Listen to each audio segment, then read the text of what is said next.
ஏசாயா 60:22.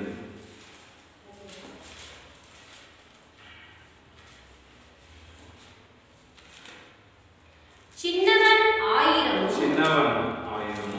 சிறியவன் பலத்த ஜாதியுமாவான். கர்த்தராகிய நான் ஏற்ற காலத்தில் இதை தீவிரமாய் நடப்பிப்பேன்.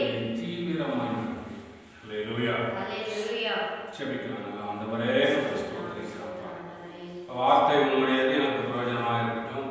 என் கர்த்தர் இதை ஆசீர்வதித்து இந்த வாரம் முழுவதும் கை கொண்டு நடக்கக்கூடிய கிருபையை ஆசீர்வதிக்கும். இயேசுவின் நாமத்தில் ஆமென். எசேயா தீர்க்கதரிசி மூலம் சொல்ற ஒரு வாக்குத்தத்தம், சின்னவன் ஆயிரமும் சிறியவன் பலத்த ஜாதியுமாய் ஆவான். ஏற்ற காலத்தில் நான் அதை தீவிரமாய் செய்வேன். அல்லேலூயா. சோ கர்த்தர் சொல்லுகிற வாக்குத்தத்தம், சின்னவனா இருக்கிறவனை நான் உயர்த்துவேன், ஆசீர்வதிப்பேன், அவன் பலத்த ஜாதியாக நான் மாற்றுவேன். ஆனா தீவிரமாகவும் செய்வேன். என்ன சொல்றாரு? தீவிரமாகவும் செய்வேன்னா ரொம்ப சீக்கிரமாய் செய்வேன். ஆனா ஏற்ற காலத்துல அவனுக்கு நான் செய்வேன். சொல்லுங்க, ஏற்ற காலத்துல நான் அதை செய்வேன். அப்போ கடவுள் ஒரு மனிதனை உயர்த்தும்படிக்கு அவனுக்கு வாக்குத்தத்தங்களை கொடுத்தாலும், அவனை ஆசீர்வதித்து உயர்த்த வேண்டும் என்று தேவன் திட்டம் தீர்மானம் வைத்திருந்தாலும், அவனுக்கு கொடுக்கப்படுகிற காலம் தேவன் நிர்ணயிக்கிறார். ஒவ்வொரு மனிதனுக்கும் ஒரு காலத்துக்கு அப்புறம் தான் அதை நம்ம செய்யறார். உதாரணமா நான் சொல்றேன், ஏன் காலம் அப்படின்னு ஆண்டவர் சொல்றது நம்ம பார்க்க முடியுதுன்னா, இப்போ ஒரு தம்பதிக்கு குழந்தை பாக்கியம் வேணும்னா அவனா செய்யணும், ஒரு வருஷம் காத்திருக்கணும், 10 மாதங்கள் குழந்தை நான் செய்யணும், கழிச்சு பிறக்கணும். சரி, குழந்தை பிறந்த உடனே நான் செய்யுது, பிறந்த உடனே எழுந்து குதிரை குட்டி பண்ணி கொடுத்தா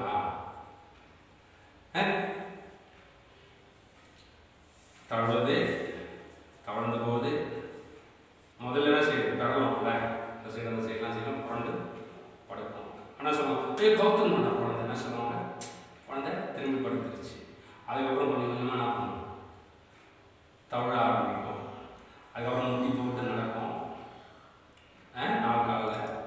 அதுக்கப்புறம் கொஞ்சம் கொஞ்சமாக எழுந்திரிச்சு அப்படியே நின்று என்ன செய்யும், வாக்கிங் மாதிரி நடக்கும். அதுக்கப்புறம் ஓடும்.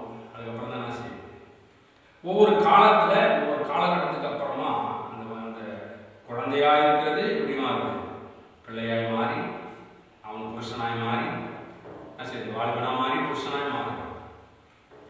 அப்போ அதுக்கெல்லாம் ஒரு காலங்கள் கொடுக்கப்பட்டிருக்குது இல்லை மனுஷனுக்கு. சரி, உலகத்தில் கூட இப்போ உங்களுக்குலாம் இப்போ கிராமத்தில் நாம இருக்கிறதுனால முருங்கை மரம் செடி வைக்கிறீங்கன்னு வச்சுக்கோங்க. இப்போ கட்டையை வச்சா ஆனால் முருங்கை மரம் துளிர்ப்பு வந்துருது இல்லை, எவ்வளோ நாள் ஆகும்? ஒரு தோராயமாக சொல்லுங்க. சரி, இப்போ நம்ம இந்த தோட்டத்தை தொட்டி தென்னை மரம் இருக்கு. தென்னை மரத்தை வளர்க்கணும்னா எவ்வளோ நாளத்தில் கனி கொடுக்கணும்?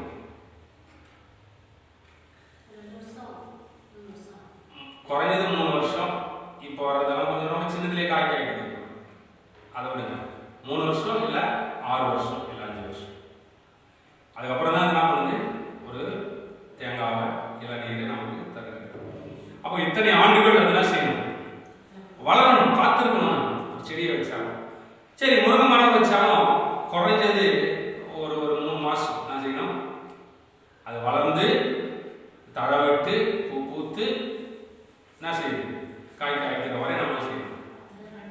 சரி, நாளைக்கு போய் இன்னைக்கு வச்சுட்டு நாளைக்கு போய் செடி வச்சா வந்து நம்ம சொல்லி போய் பார்த்தோன்னா முருங்கை மரத்தில் முருங்காய் வந்துருமா? அது வளரணும், காலம் அதுக்கு என்ன செய்யுது இருக்குது, கொடுக்கணும், அதுக்கு ஒரு காலம் இருக்கு.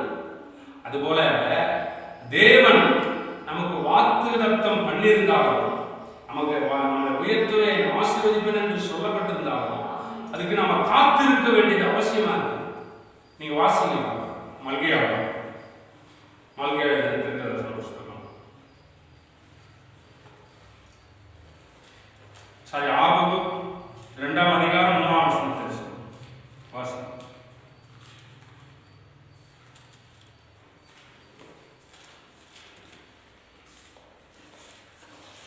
எழுதுறீங்களா?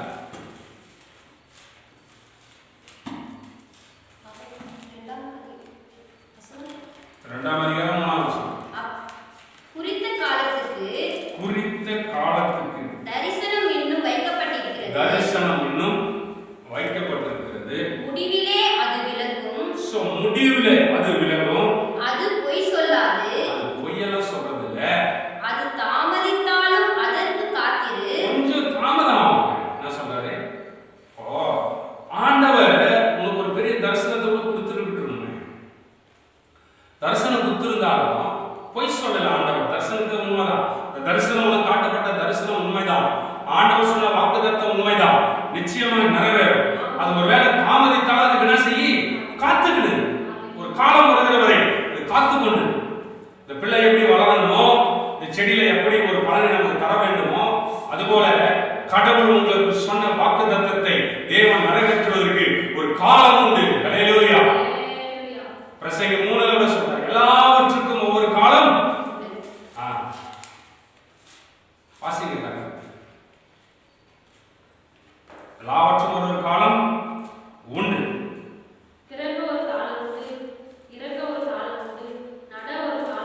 எல்லாவற்றுக்கும் ஒரு காலம் உண்டு. வாசிங்க. ஒண்ணு வாசிங்க. எல்லாவற்றுக்கும் ஒவ்வொரு காலம். எல்லாவற்றுக்கும் ஒவ்வொரு காலம். வானத்தின் கீழே இருக்கிற ஒவ்வொரு காரியத்துக்கும் ஒவ்வொரு சமயம் உண்டு. ஒவ்வொரு காரியத்துக்கும், வானத்தில் கீழே இருக்கிற ஒவ்வொரு காரியத்துக்கும் ஒவ்வொரு சமயம், ஒவ்வொரு காலங்கள் கர்த்தர் நியமித்து வைத்திருக்கிறார். அல்லேலூயா சொல்லுவாங்க. அல்லேலூயா. உடனே வரணும், உடனே கிடைக்கணும்னா கர்த்தர் என்ன பண்றார்? ஒரு காலத்தை வச்சிருக்கிறார். ஒரு காலத்தை வச்சிருக்கிறார். சரி, தாவீதுடைய வாழ்க்கையில பாத்தீங்கன்னா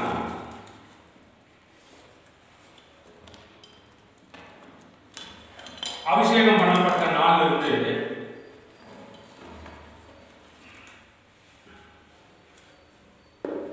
ஒரு 17 வயசுல என்ன பண்ணிருப்பாரு?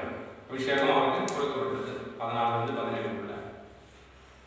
சோ கோலியாத்தை முறியடிக்கிற பொழுது ஒரு 18 வயசு இருந்திருக்கலாம். 18 வயசு இருக்கலாம். கோலியாத்தை என்னைக்கு அவர் ஜெயிச்சாரோ அன்னையிலிருந்து குறைஞ்சபட்சம் ஒரு 8 இருந்து 10 வருஷம் வரை தான் வாழ்கிறார். வனாந்தரத்தில் வாழ்கிறார். தன் ஜீவன் தப்ப ஓடுகிறார். சாப்பாடு இல்லை, தூங்குவதற்கு நல்ல இடம் இல்லை. ராஜா அபிஷேகம் பண்ணப்பட்ட பேர் தான் பிறகுதான். அதுக்கு முன்னாடி மனுஷன் நல்லா ஆடுகிறேன், நல்லா திருத்தி, நல்லா சாப்பிட்டு, நல்லா தூங்கி, நல்லா ரெஸ்ட் இருந்தார். ஆடு வச்சுட்டு இருந்தாரு. கர்த்தர் அபிஷேகம் பண்ணாரு. அபிஷேகம் பண்ணதோட அபிஷேகத்திலே போய் யாரை பண்ணாரு? கோலியாத்தை. ஆனா அன்னைக்கு மட்டும் ஜெயிச்ச உடனே அவர் நினைச்சிருப்பார், பா ராஜபக்ஷம் குத்துறாங்க, அவங்க பண்ணி குத்துறாங்க, ராஜா வந்துருவாரு, ராஜாவா மாறிக்குது. 10 வருஷம் காட்டுல சுத்தம் நினைச்சே இருக்க மாட்டார். காலம் சொல்லுங்க, காலம். தேவன் நினைச்ச ஒரு காலம் இருக்குது. அங்கதான் பேதுரு ரொம்ப தெளிவா அழகா சொல்றதை நீங்க வாசிங்க பார்க்கலாம். 5ஆம் அதிகாரம் 6ஆம் வசனம். 1 பேதுரு 5:6. ஏற்ற காலத்தில் உயர்த்தம்படி. ஏற்ற காலத்திலே தேவன் உங்களை உயர்த்தும்படி அவருடைய பலத்த கைக்குள் அடங்கி இருங்கள். கொஞ்சம் என்ன பண்ணுங்க, கொஞ்சம் அடக்கமா இருங்க. அது அடங்கி இருந்தா எப்படின்னா, நிறைய பேர் அடங்கி இருக்கணும் அப்படி பூனி குடி அப்படி உட்காந்து இருக்குது. எப்படி அடங்கி அப்படி கொஞ்சம் காத்து இருக்கப்பா, கர்த்தர் நடக்குவா. உடனே கிடைக்கணும், உடனே செய்யணும். சரி, குழந்தை பேசுறதுக்கு எவ்வளவு ஆகும்? குழந்தை நான் சொன்னல அந்த மாதிரி எத்தனை வயசுல பேசுறோம்? 1.5 to 2 வயசுல வரையும் அப்பா அம்மாலாம் சொல்லுவோம். சரி, நாங்க பிறந்து அதை வாஷ் பண்ணி டவுன்ல சுத்தி எடுத்துன்னு வருவாங்கல்ல. அப்ப எங்க அம்மா காணும், எங்க அப்பா எங்க காணும், எங்க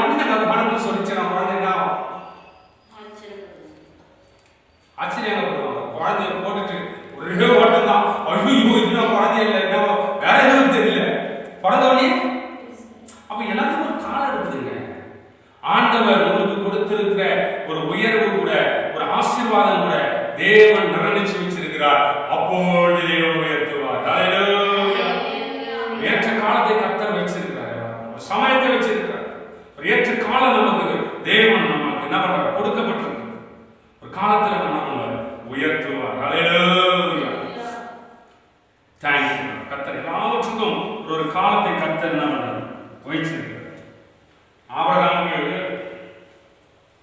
சந்ததி வானத்தின் நட்சத்திரங்கள் போல எத்தனை வருஷம் ஆச்சு தெரியுமா? 470 வருஷத்துக்கு அப்புறமா தான் என்ன பண்ணுச்சு, வாக்குத்தத்தம் நிறைவேறுச்சு. சரி, இயேசுபா இந்த பூமியில பிறப்பாருன்றது எப்ப சொன்னாங்க? 600 வருஷத்துக்கு முன்னாடி என்ன பண்ணாங்க, தீர்க்க தரிசனமா சொல்லப்பட்டது.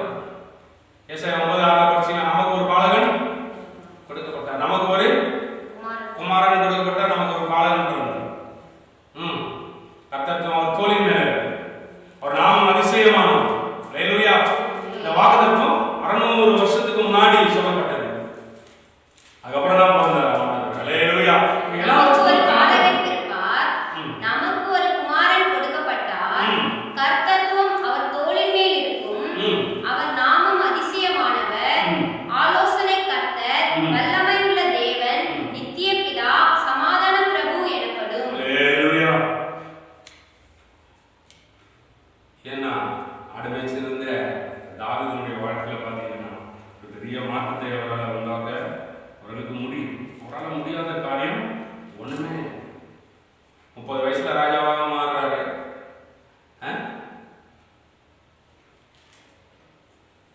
17 வயசுல அபிஷேகம் பண்ணி எல்லாம் போறாரு. 30 வயசுல ராஜாவாக மாறுறாரு. அப்ப இத்தனை வருஷம் அவர் என்ன பண்ண வேண்டியது இருந்தது? காடு, வனாந்தரம், மலை, புகை, போராட்டம், பிரச்சனை, சாப்பாடு. ஒரு வாட்டி போய் ஆசாரியர்கள் வச்சிருந்த சமூக காப்பா அந்த பிரெட் என்ன பண்றாரு, அப்பத்தை சாப்பிட்றாரு. வேற எவ்வளவு சோறு போடல. சோறு போட்டா எங்க தலைவர்களோட பயம். ஆனாலும் கர்த்தர் உங்களுக்கு எனக்கு ஒரு காலத்தை வச்சிருக்கிறார். ஆமென் சொல்லுவாங்க. ஆமென்.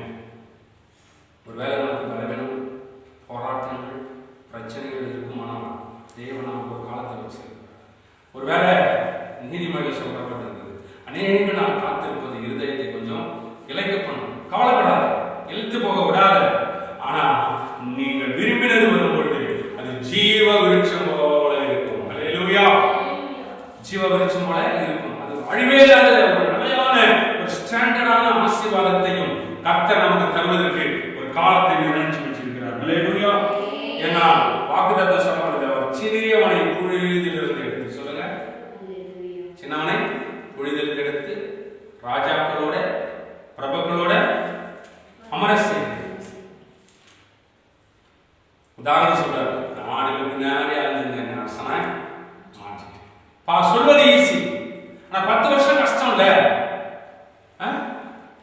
நமக்கு ஒரு சில நம்ம இன்னைக்கு ஜெபம் நாளைக்கு கிடைச்சிடணும்.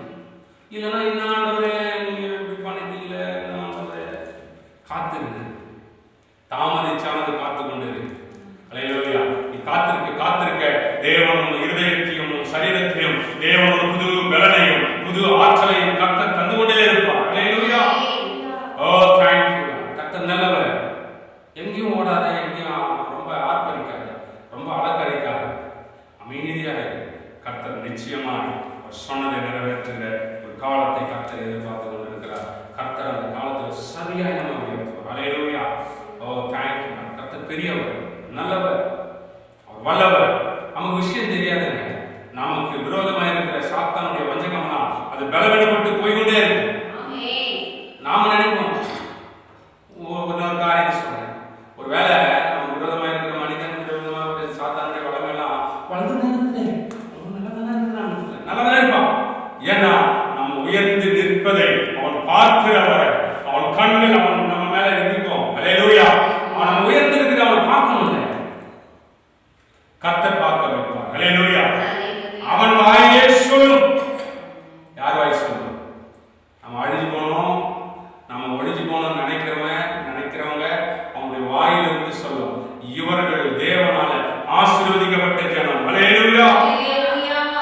சவுல் கொல்ல வேண்டும் என்று தெரிந்த போது சவுல் சொன்னார், உண்மையாகவே நீ ராஜாவாய் மாறுவா, என் குமாரனே நீ ஆசீர்வதிக்கப்பட்டிருக்க. அந்த காலத்தை கர்த்தர் வச்சிருக்கிறார். அல்லேலூயா. ஒரு வேலை இன்னைக்கு நல்லா தெரிஞ்சுக்கோ. நம்மளை அடிக்கணும், நம்மளை கெடுக்கணும்னு நினைக்கிற மனுஷன் வாயிலிருந்து, மனிதர்கள் வாயிலிருந்து நம்மளை ஆசீர்வதிக்க கர்த்தர் சித்தமுள்ளவராக இருப்பார். இந்த காலம் வெகு தூரத்தில் இல்ல, வெகு சமயமா இருக்கிறது. அல்லேலூயா. கர்த்தரே நமக்கு செய்யும். அல்லேலூயா. வாழ்க்கையை மாற்றுகிறது, காலத்தை மாற்றுகிறது. நான் சொல்றேன், காலத்தை மாற்றுகிறது. வாழ்க்கையை நம்மை நிச்சயமாய் மாற்ற ஒரு வல்லமை நிறைந்தவராக இருக்கிறார். அல்லேலூயா. Thank you, my Lord, Holy Spirit. Hallelujah. கர்த்தர் பெரிய பெரிய காரியங்கள் செய்கிறார். அல்லேலூயா. என்ன தானியேல் புத்தகம் 2ஆம் அதிகாரம்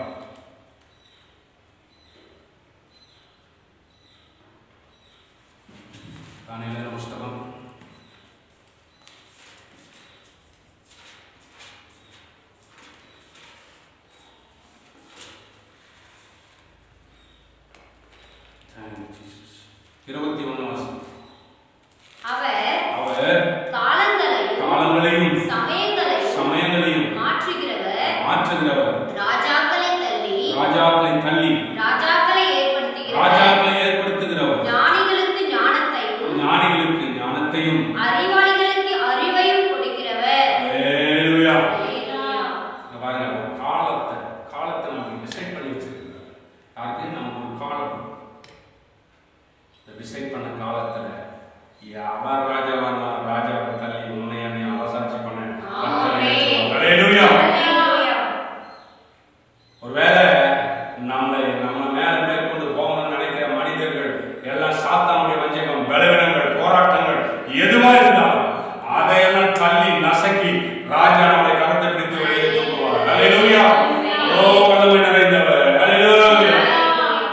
எனக்கு விரோதமாய் எழும்பும் ஆயுதம் வாய்த்திடாமல் போகுமே. எனக்கு விரோதமாய் எழும்பும் ஆயுதம் வாய்த்திடாமல் போகுமே. எனக்கு விரோதமாய் எழும்பும் ஆயுதம் கூற்றப்படுத்த உதவி செய்வார். எனக்கு விரோதமாய் எழும்பும் ஆயுதம் கூற்றப்படுத்த உதவி செய்வார். நீரே தஞ்சம், நீரே கோட்டை, நீரே அடைக்கலம், மறைவிடமே.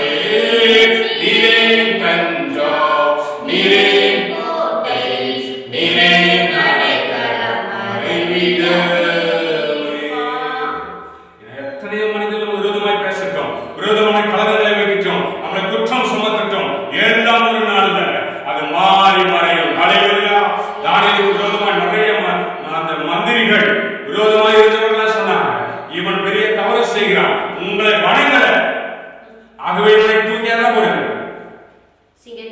நான் சொல்றேன், நீங்க நல்லா தெரிஞ்சுங்க, நல்லா டிசைட் பண்ணி வச்சுக்கோங்க. ஆண்டவர் சொன்னா ஜெபம் பண்ணினே இருக்கிறார். சிங்கத்தை பட்டி போடுறாங்க. வரலாற்று ஆசிரியர் சொல்றாங்க, கிட்டத்தட்ட அதை ஒரு 10 நாள் என்ன பண்ணுவாங்களா, சிங்கத்தை எதுவுமே கொடுக்க மாட்டாங்க, எந்த சாப்பாடும் கொடுக்காம வச்சிருக்கோம். 5 சிங்கங்கள் இருக்குமா, ஒவ்வொரு கெபிலத்திரி சிங்கருக்கும் 5 சிங்கங்கள் வைக்கப்பட்டிருக்கும். 5 10 நாள் என்ன பண்ண மாட்டாங்க, சாப்பாடுகள் அதை தீவிர பசியில வச்சிருப்பாங்க. அப்பதான் போட்ட உடனே ஒரு மனிதன் என்ன செய்யும், அடிச்சு கொண்டு சாப்பிடும். ஆனா நீங்க நல்லா தெரியுங்க, சிங்கக்கட்டு ரெடி பண்ணாங்க, சிங்கத்தையும் ரெடி பண்றாங்க. ஆனா ஆண்டவர் பாருங்க, பண்ண சிங்கத்தையும் ரெடி பண்ற, பண்ணிக்கிறேன், சிங்கக்கட்டு ரெடி பண்ற, பண்ணிக்கிறேன். ஆனா என்னுடைய மகன் என்ன பண்ண, ஜெபம் பண்ணிட்டே இருக்கிறாங்க, நான் பார்த்துக்கிறேன். அல்லேலூயா. சரி, உங்களுக்குள்ள ஒரு கேள்வி கூட வந்திருக்குல்ல, கயிறை கட்டி கீழே இறக்கும் பொழுதும் ஆண்டவர் அப்படியே தூக்கிட்டு இருந்தாங்க, காப்பாத்திருக்கலாம். கோயில போடுறதுக்கு முன்னாடியே காப்பாத்திருக்கலாம். சரி, போடட்டும், சிங்க எப்படி தானே போடுறாங்க, போடட்டும். சாத்திரா மேஷம் அக்னி சூழலில் தான் போட்டாங்க, போடட்டும். ஆண்டவர் தாமதிச்சு அமைதியா இருந்த காலம் இருக்குப்பா. நீ